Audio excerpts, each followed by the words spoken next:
подписчики! Мы рады приветствовать вас в новом сезоне нашего проекта «Ачык-Тамашык. Откровенный разговор». И сегодня у нас в гостях Сибгатова Эльмира. Здравствуй, Эльмира! Здравствуйте! Очень рад тебя приветствовать. Мы знаем, что ты у нас из Альметьевска нам приехала жить. Уже много лет здесь живешь и весьма успешно ты себя проявила. Вот нам бы хотелось поподробнее узнать, чтобы ты нам рассказала о своей семье, откуда ты такая красивая, талантливая уродилась. Благодарю, спасибо, конечно же. Очень приятно слышать комплименты. Я из города Альметьевска, а точнее из небольшого поселка в черте города, это Нижняя Мактама. Я бывшая студентка Казанского авиационного института по специальности психология, обучалась и преподаватель психологии на кафедре психологии. Ну, как сложилось? Так сложилось то, что моя мама, она творческая личность, да, работает в Татнефти на сегодняшний день. Папа тоже работает в нефтяной промышленности. Да. И я старшая сестра, у меня есть еще два младших брата. Один из них еще школьник в старших классах обучается в гимназии, а второй, он уже в Санкт-Петербурге является студентом медицинского института, первого медицинского института. Вот. Как так сложилось? Ну, дело в том, что притянул он город Казань, и я амбициозная молодая школьница, со своими друзьями, подругами мы поставили для себя цель, и действительно у нас получилось. Мы поступили, сдали экзамены благополучно и поступили в казанские вузы. Вот. Но Казань объединяет молодежь разных регионов, районов, так скажем. И мы, соответственно, с мужем познакомились, он служил по долгу службы, а я, конечно, была студенткой, кстати, познакомились в день защиты диплома. То есть у вас как-то уже было ознаменовано.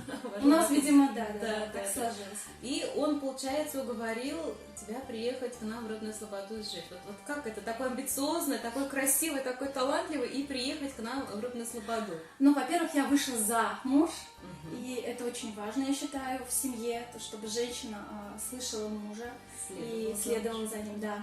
И когда у нас появилась такая возможность, мы приобрели дом, так скажем, и уехали в прекрасное место, прекрасный край.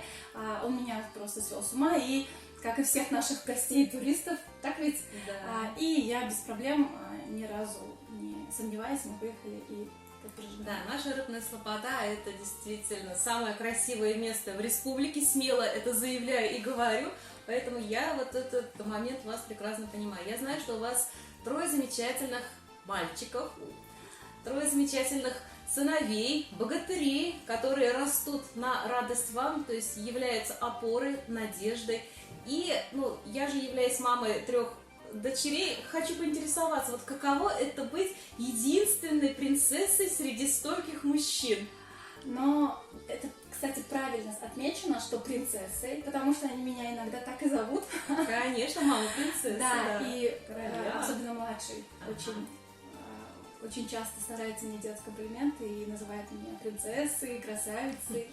На самом деле, я думаю, да, в этом есть большая разница. Если я так предполагаю, что в семье девочек мама — это наставник, все-таки для детей, то я, наверное, скорее всего, в нашей семье, где окружают меня мужчины, являюсь вдохновительницей больше, чем вдохновительницей и как бы такой вот верой и опорой в каком-то смысле даже, потому что душой, и потому что любые их начинания очень важны, им очень важно мое мнение. Поддержка.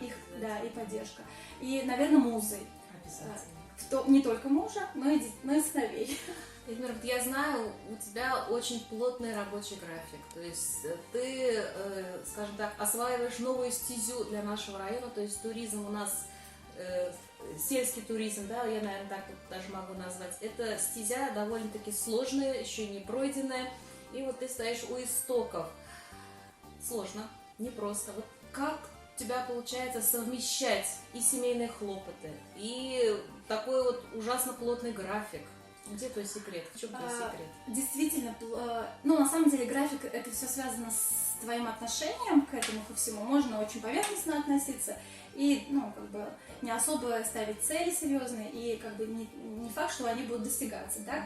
Да, действительно, я человек творческий, и очень сильно, если я вдохновлена, я очень сильно проникаюсь работой. А в этом моя семья меня очень сильно поддерживает.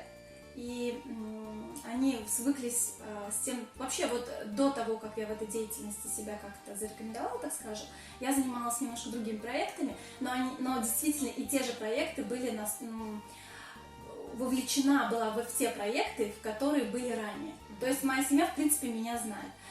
Что они делают, как они меня поддерживают. Во-первых, я обязательно спрашиваю мнение, и первые мои слушатели — это мои сыновья. И мне очень важно их мнение, и не только, они могут дать мне даже очень дельный совет, несмотря на их юный возраст.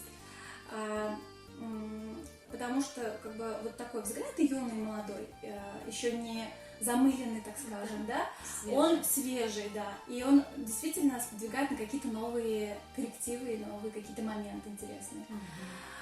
Ну, конечно же, очень большая поддержка моего мужа.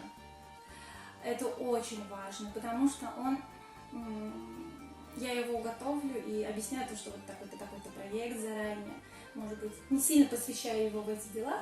Да, детали, но в эти детали, да, то есть я заранее ему об этом говорю о том, что очень, вот я сейчас направила все свои силы и внимание вот этому проекту, и он, конечно, меня слышит и очень-очень меня поддерживает. Я очень рада, Эльмира, потому что на сегодняшний день быть многодетной мамой, успешной женщиной – это действительно непросто. Поэтому я желаю тебе вот от всего сердца крепкого здоровья, дальнейших успехов. Такой вот у меня интересный вопрос рождается. Планируете ли еще беременность, детей? Это так интересно. Да. Вы знаете, Луиза, это очень такой вопрос, тоже, опять же, очень часто задаваемый. На самом деле, каких-то планов на новое материнство, прям каких-то грандиозных планов пока у нас, конечно, не было. Но я считаю, тем не менее, что одним из самых важных проектов, моих проектов, это мои дети. И я предполагаю, что если так вдруг сложится, что что мы окажемся будущими родителями, то, конечно же, этому быть. Алла Берса. Поэтому дай Бог. И в преддверии праздника Дня матерей я бы попросила, чтобы, Эльмира, вы поздравили всех наших матерей с наступающим праздником. Пользуясь случаем, это огромный классный случай, хочу искренне поздравить всех мам с праздником, с Днем Матери. Пусть не иссякает источник их красоты, источники их здоровья, их вдохновения, источники их любви. Всем мамам республики, всем мамам нашего прекрасного Рыбно-Слободского края я желаю счастья, здоровья. И, конечно же, пусть их мужчины, пусть их дети их радуют и носят на руках. Спасибо, Эльмир. Это были красивые слова. С праздником, дорогие мамы! Будьте здоровы и счастливы. До новых встреч!